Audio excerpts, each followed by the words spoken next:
When did you first get interested in real estate? Tell me the real estate story. I don't know. I just knew that it was, something that I guess I was watching, like a lot of people watching CN and, those. Dan Merrill from Fortune Yeah. Builders.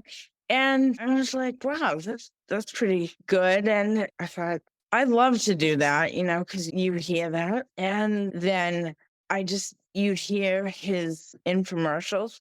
And I've got to say, though, before I did Sam's program, I actually did another program. We won't go into that. But suffice it to say, I didn't buy any properties with them, but it was just a bad experience.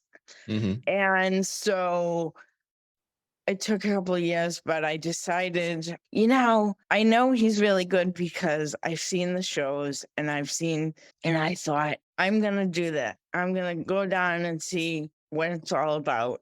And when I went to one of the programs, I actually met a lot of nice people. I met Hunter Weeks. He's with the Passive Investment Club, I guess.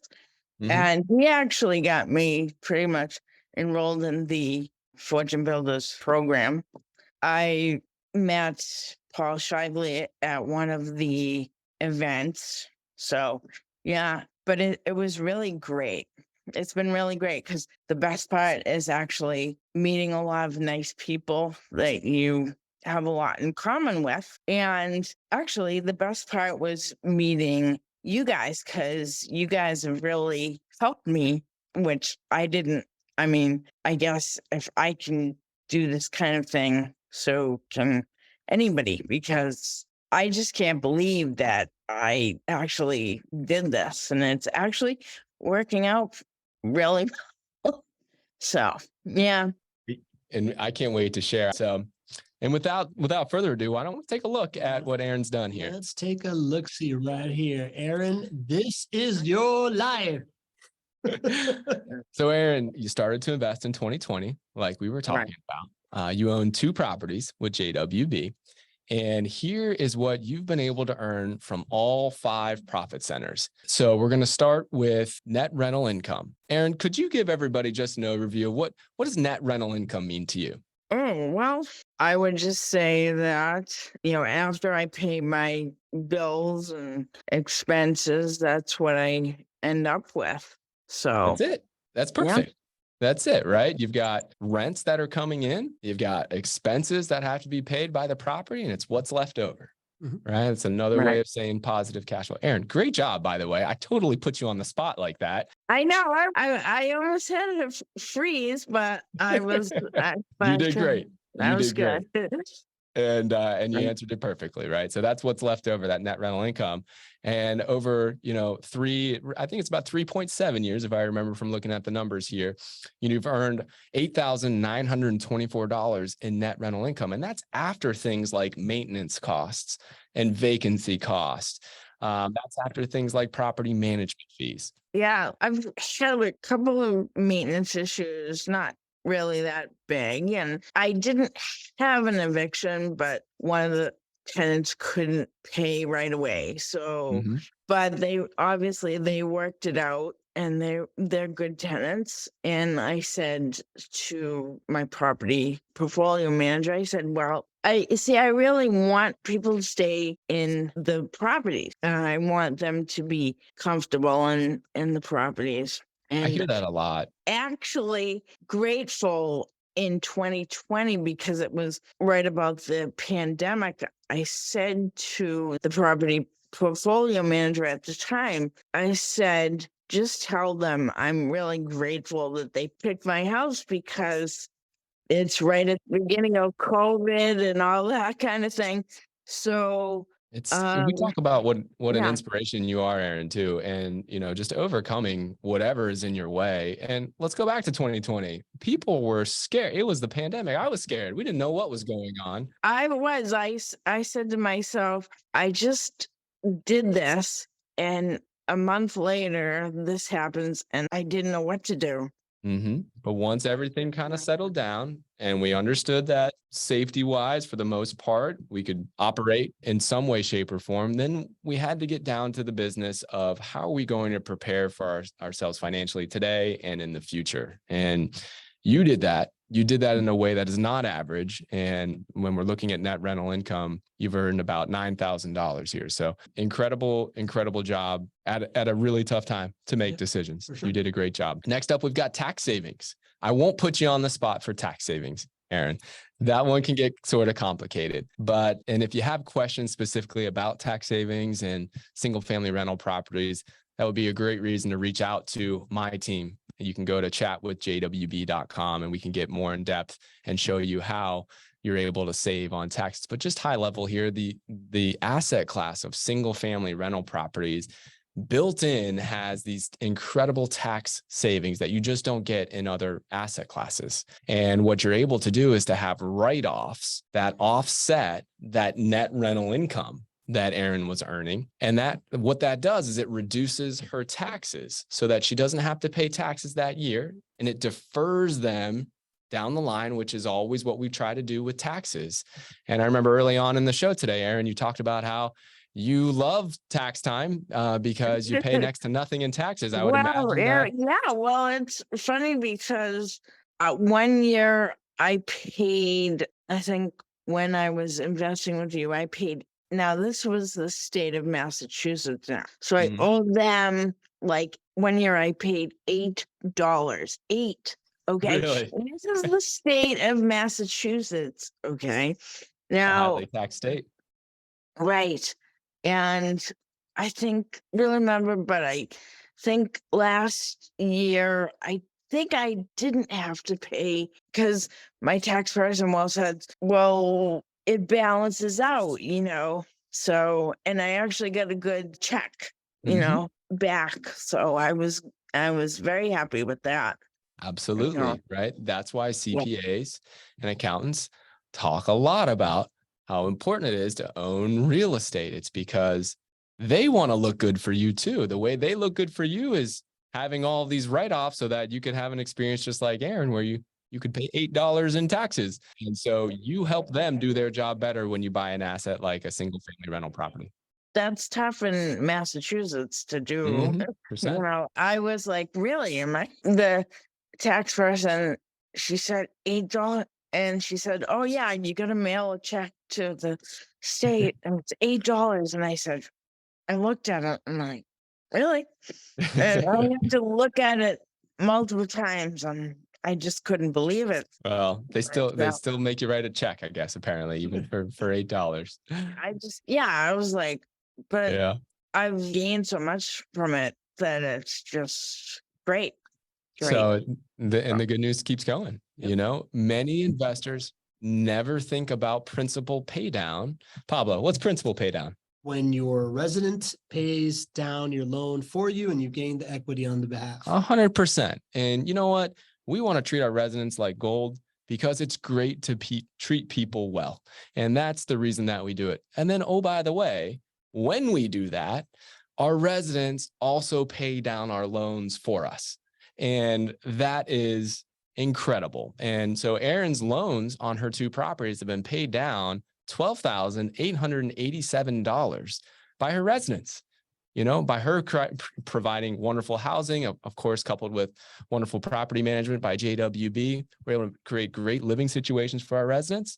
And then from an investor perspective, our loans are paid down by residents paying rent to us every single month. So everybody can win here. And it's really, it's really, really impactful. Erin, many people, and I would love to get your thoughts on this, Erin, many people, when they're buying rental properties, think only about cash flow. Right. But if we look at tax savings and principal pay down, there's about roughly $20,000 of returns just in tax savings and principal pay down. Well, and I mean, pales in comparison, or that makes the net rental income, even though it's great, it's a question of why does everybody focus so much on net rental income? So what do you think about that, Erin? The cash flow, I guess I'm getting isn't that much, for a prep, but you get so much in the taxes and just having somebody pay it down, it's great. You have to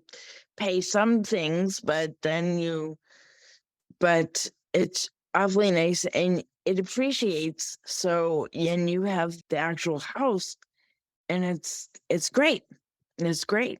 Well, that So, brings us right next to a perfect segue to home price appreciation. And this is where your returns start to really skyrocket, Erin. So when you look at what the values of the homes are today versus just call it 3.5 years ago where they were, you've earned $64,750 in home price appreciation. Congratulations. How do you feel about that? oh, that's awesome. Amazing, right? Yeah, that's basically a whole year's worth of like salary, Sure. basically, and yeah, And yeah. go back to, So, the first swing, let's say, that you took at investing in real estate was more on the active side. And the right, experience, was challenging because it's a lot of work. And, right, people say, oh, well, I want to do the active side because I can make more money. It's been 3.5 years. And if I total up the numbers there of how much you've made, it's almost $100,000 that you've made in 3.5 years. And you didn't have to do all of that work of folding envelopes and, talking to, sellers and all that. I mean, right. what do you think about people who say, well, I'm not going to do the passive side because I want to make bigger returns? What would you say to them? Well, it's like, well, do you have a full-time job? Are you tired at the end of the day? Right. You have enough time to spend with your family or do what you want to do and that kind of thing. And it's great. I mean, I know a friend of mine, she and her husband own, I guess, some properties and they were fixing them up a few. And it's like, why do you? I mean, I don't know. I mean, I guess they had them and everything, but it's like I couldn't do that.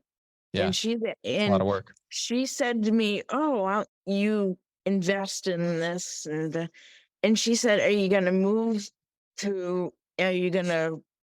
in when you retire?" And I said, "No, they're for investments, Mhm. that kind of thing." I started off as an active investor too. Many people do. And it's hard work. And if you're passionate about it, go ahead and knock yourself out. Be an active investor. And, hopefully you do really well. But, I think the learning lesson here is don't close the door on passive. Don't come up with this idea that you can't earn great returns on investment by being passive in real estate. You obviously can. And, Erin's a great example of that. The last profit center is inflation hedging. And inflation hedging is not something that I throw into Erin's returns because it can get somewhat complicated and flat out, her returns are awesome, even if I don't include it. But inflation hedging is simply owning a hard asset that goes up over time along with inflation. And it's because as the cost of goods and services go up around real estate, home Right. prices and home rents tend to go up as well. And so you have an asset that it's a hedge against inflation based on what it is. And especially as inflation is higher than we would want or expect, especially as it's been over the last year, this asset has really shown itself to be incredibly valuable for a hedge against inflation. All right, Erin, are you ready to see what your returns have We're been? doing the whole return. We're going to talk about the pie real quick. Let's talk about the pie first. Man, you are great at the anticipation thing. Listen, I've done this thing a couple of times right now. This is the share of returns. This is our famous Pac-Man that we like to talk about, right? Like in blue over here, Greg, Yes. is the rental income. Over here in red is the tax savings. Over here's the principal pay down. And over here is that home price appreciation that we talk about.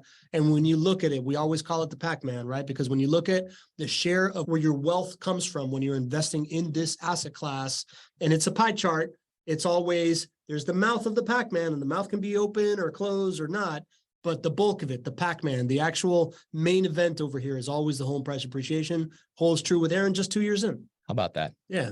3 years in. Every single time we have done a show with a client journey and a guest investor, it has always landed right here. And this is the takeaway for everybody.